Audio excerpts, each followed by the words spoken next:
Hi, I'm Paul Kennedy. I'm the forwards coach here at the Box Hill Hawks, and today we're going to look at some vision from our first year forward, Chris Jones. So Chris is a first year player from the Eastern Rangers. He's a key forward, a tall fella but not particularly strongly built. So the key for him is to be able to get separation from his man so he can utilise his marking skills. Now we're going to go all the way back to March and an early practice game where Chris played his first senior game against the Northern Blues. And the first clip we're going to show you is the natural reaction of a young forward is just to move instinctively towards the ball. And we'll press play and you can see that Chris is here with his defender and the ball is up here on the half forward flank. As the ball emerges from the pack, you can see that Chris instinctively moved forward. Where the long kick came in, his man had the box seat and he wasn't able to use his long arms and his strong hands in that situation. And as you can see, doesn't get the mark and we end up with a stoppage.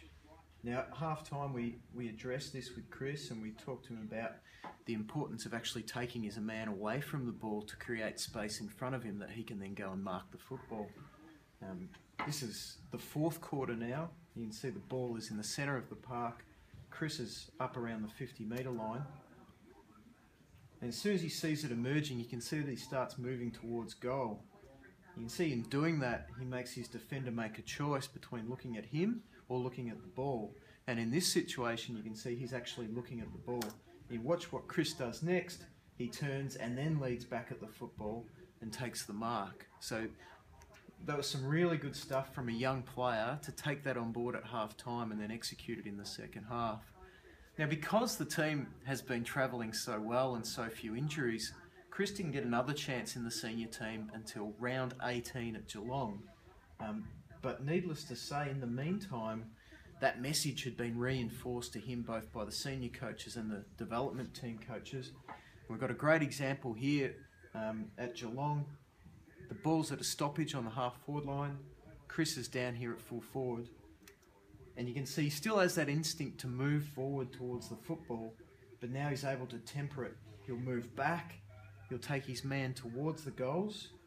And you can see that the ball is still bobbling around in the stoppage. He now reads it, moves towards goals, took his man's eye off the ball, and then he moves into that front position and takes the mark.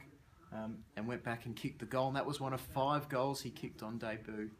So the hard work that he'd put in over a period of months really paid off with a great debut. Okay, so that's the wrap on Chris Jones. Remember that name. He's going to be a really good player at VFL level, if not at AFL level. And coming up, we've got the finals after this week's game against Williamstown, and he could be really important for Box Hill as the 23rd man in the final. So hopefully he can reproduce some of that form.